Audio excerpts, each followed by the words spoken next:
ഫി അയ്യി യൗമിൻ നഹ്തഫിലു യൗമുൽ ഖിറാഅ. വായനാ ദിനമായി നാം ആചരിക്കുന്നത് ഏത് ദിവസം?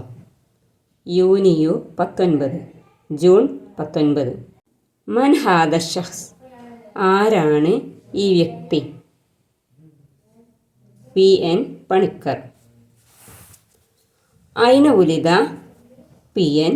പണിക്കർ. പി.എൻ. പണിക്കർ ജനിച്ചത് എവിടെയാണ്? നീലം, പേരൂർ. മതാ ഉലിദ പി.എൻ. പണിക്കർ. പി.എൻ. പണിക്കർ ജനിച്ചത് എപ്പോൾ?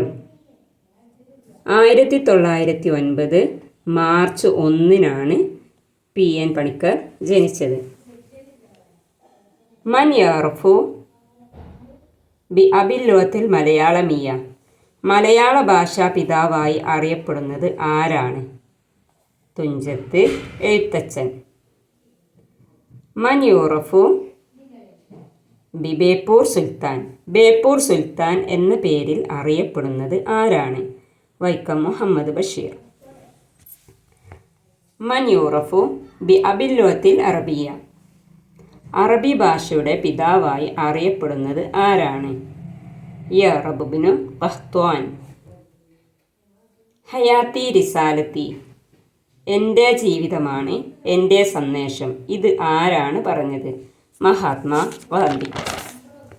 അവ്വലു കിതാബിൻ ദുവ്വിന ഫിൽ അറബിയ, അറബി ഭാഷയിൽ ആദ്യമായി ക്രോഡീകരിക്കപ്പെട്ട ഗ്രന്ഥം ഏത്? അൽ ഖുർആനുൽ കരീം. മൻ ഹുവ വസീറു തർബിയ ഫി കേരള ഹാലിയൻ, കേരളത്തിലെ ഇപ്പോഴത്തെ വിദ്യാഭ്യാസ മന്ത്രി ആരാണ്? വി ശിവൻകുട്ടി.